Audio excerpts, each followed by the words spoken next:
印象はですけど、えって感じでしたね。もちろんその台本からさらにその映像になるとパワーアップしてるんですけれども、設定自体がすごいじゃないですか。あの実の親父がヤクザで、その裏であのシャブ打ったりとかして金を稼いで、なおかつ子供を使ってヒットマンを養成し、実の親父を殺しに行くという奇想天外なストーリーっていうんですか。つながりとかそういう細かいことなんか無視してるそのパワーみたいなものをすごい感じましたね。こんなのがやりたいんだっていうパワーを、うん、そこに引きつけられて出演を決める。それもあります。あとでもやっぱりあれですね、正直三池さんの力というかオーラというか、その三池さんの新宿黒社会の映像、演出、世界観、そこに惚れて僕はもう絶対この人とやりたいと思いました。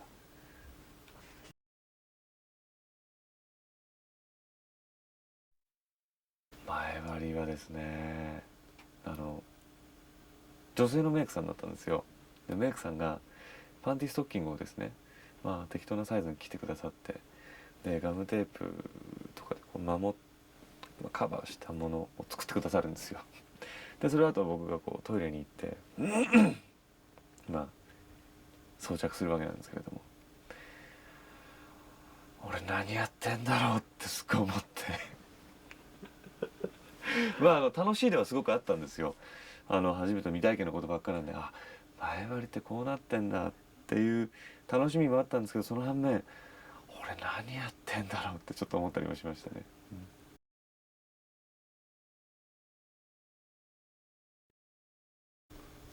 僕が一番好きなシーンですか。どこでしょうね。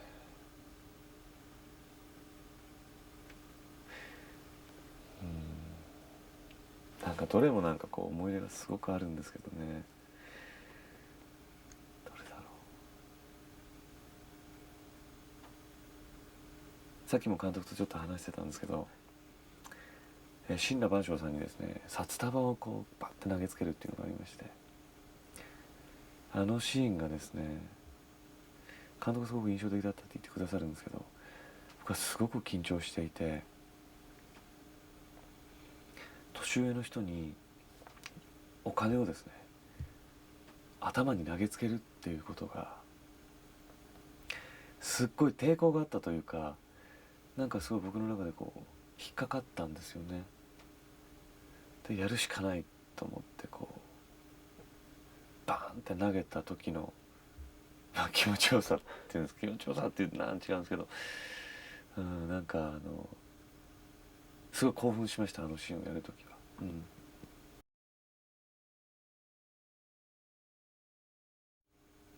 野本さんの両性具有の役とかやってみたいですね。女装をして女装して、いや男装なんだけど逆におっぱいがついているとかっていうのはどうですかね。男なんだけども女性でもある、女性でもある。逆だ。ちょっとあの役面白いですよね。すごくなんていうんですか、えっ、とまあミュータントではないですけれども、ちょっと異形なものじゃないですか。で不動力と唯一そういう、まあ、絡みがあるということと、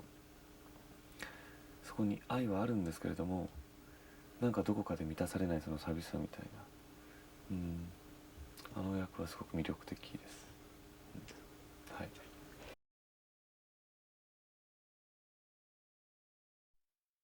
竹内さんはですね、やっぱ V シネで以前から見ていたじゃないですか、もちろんテレビドラマとか映画でもそうですけど、どんな方なのかなって思ったらですね、結構得意のできないですけどって顔とかあるじゃないですか。結構あのまんまの方で最初の印象が。で力チェアを持ってるんですよ。力ダイレクターチェアみたいな。かっこええな、こんなのを持てるんだっていうのと、あとちょっとこれはすごく勉強になったところなんですけど、こうエキストラの方とかのネクタイが曲がってるのを見ると、あ、ちょっと曲がってるよって直してあげるわけですよね。で、力さん気さくだなって思ったら、結局役者なんてのは芝居なんてできて当たり前だと。で作品自体のそのクオリティというか世界観をこうレベルを高く見せるにはそういうエキストラの人たちがすっごい重要なんだ。普通結構そのエキストラの方なんかを軽く扱うこととかってあのーあったり時にするんですね。でもそういう部分を大切にしてる力さんって素晴らしいなと思いましたね。うん。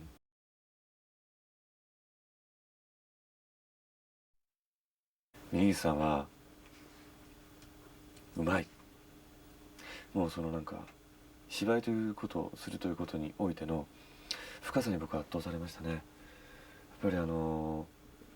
僕は絡んでないところをその後で初めてつながってみたりする時にもすごく衝撃を覚えましたけど、絡んでる時のですね自然なんですけどこうフックになる部分にこうクッてこうなんていうんですか、ミニギさんなりのなんか芝居とか演出とかそういうのがあるんですよ。でうわ経験ってすごいな、どんなことを経験してミニギさんはこのお芝居を手に入れたんだろうってすっごい思いましたね。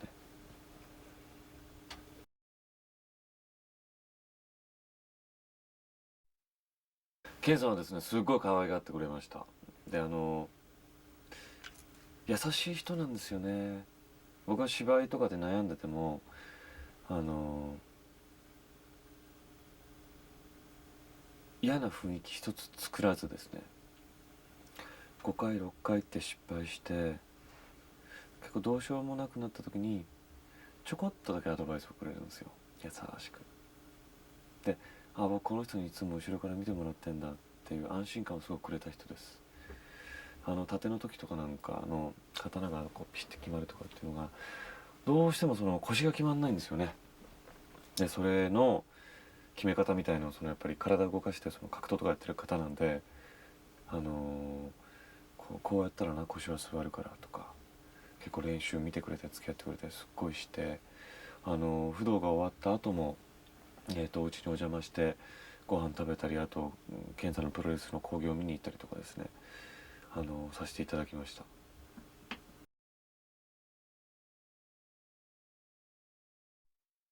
新妻さんはですねすっ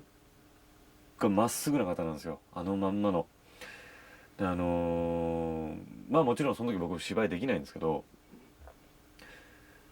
芝居という以前にですね人としてのなんかオーラというかパワーみたいなのをすっごく感じて、かなわねえなって思っちゃいましたね、天然の持ってるその力強さみたいなものに。でまあ格闘をやってるその高野さんと同じようにやってらっしゃったわけなんですけど、どっちかというと、コンタクト系じゃないですか。シュートなんでキックボクシングで当たるんですよね。ケンさんなんかうまいんでこうかっこよくバーンと当ててるように見せる、まあショーの側面あるじゃないですかプロレスとかって。むちゃくちゃ強くバーンと当たってるけど当たってるように見えるけど当たってないっていうのもうまいんですよ。でも新妻さんの場合はやっぱりこう当たっちゃうというか、まあ手加減もちろんしてくださってるんですよ。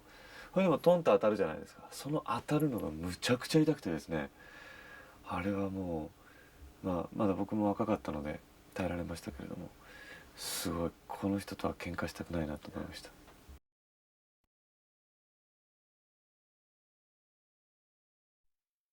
野本さんですか。野本さんですね、僕実は初濡れ場で、しかもほぼ唯一の濡れ場に近いぐらいじゃないですかね。まあ全くないことはないんですけど、ああいう直接的なシーンっていうんですか、かなり緊張しました。でまた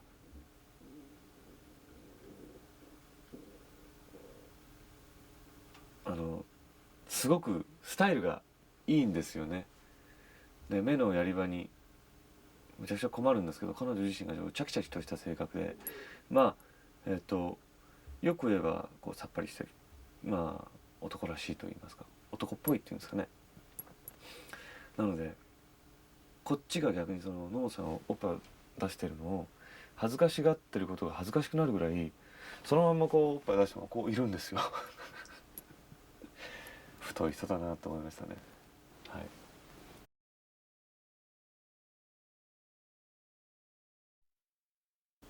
木下さんですね、あんなに清純派な方がですねこずんだらとか言ってこうなんかもうガンガン機関銃撃ったりとか、あと毘沙門組に殴り込みをかけてこうハッピー一枚で晒し巻いてねじ鉢巻きで行くじゃないですか。めちゃくちゃかっこいいなと思って、セーラー服と機関銃へのオマージュではないかなと思うぐらい撃ち終わった後のこう息遣いっていうんですか、素晴らしいなって思いましたね。で彼女自体がそういうこう結構お嬢さんなこう可憐な感じなんですけど、すごい根性があって体当たりで演技するんですよ。いや僕も油断しちゃいけないなと思いましたね。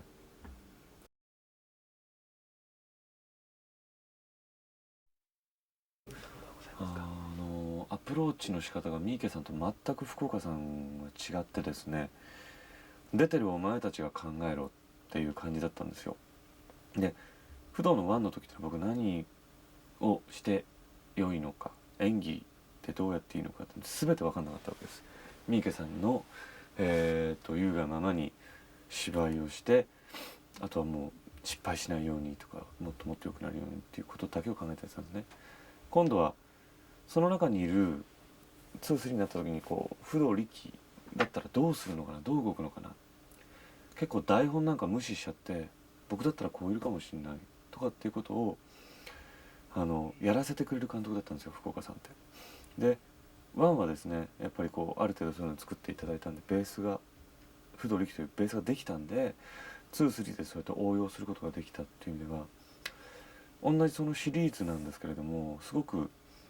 対照的でなおかつ面白かったですね。ですから若い女子高生だったりとか軍だりとか、高野さんのところもそうですけど、そういうのと絡むシーンなんかでもかなり好き放題に自分の感情の赴くままにやって夢中で芝居したことなんかが多かったと思います、2、3は。はい。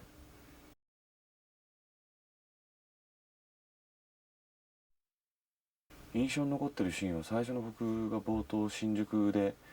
ゲリラ撮影で撮ったやつがあるんですけど、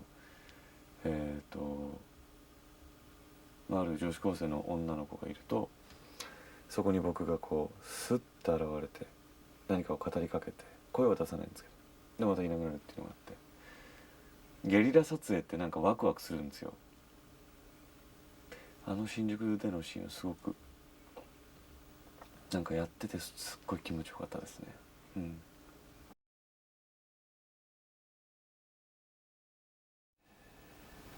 難しいな。まず僕大好きな映画は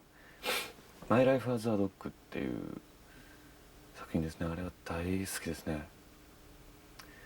であと「ブレードランナー」もうすっごい影響をくれました。リドリー・スコット大好きです。リドリー・スコットにも撮っていただけたら最高ですね。あと何でしょう、もう一本アジアから選ぶとすると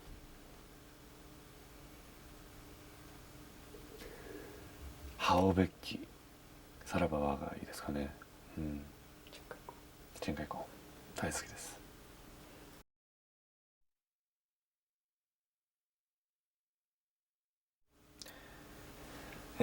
ですね、この「不動」という作品は僕にとっては、すごく重要な作品で、こんなに長いこと支持をされてきた作品というのも僕はないと思います。で常に未だにそうなんですけど、映画だったり舞台だったりドラマだったりをしていて、僕はあの時の不動の時よりも進歩できているのか、もっと熱い熱を持っているのか、そういったことを常に自分に問いかけるような存在なんです、この作品は僕にとって。本当こう生まれたてのヒナはですね、よちよちとこうやっと一歩目の足を踏み出したというような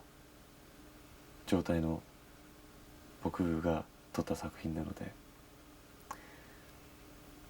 すごく思い入れがあります。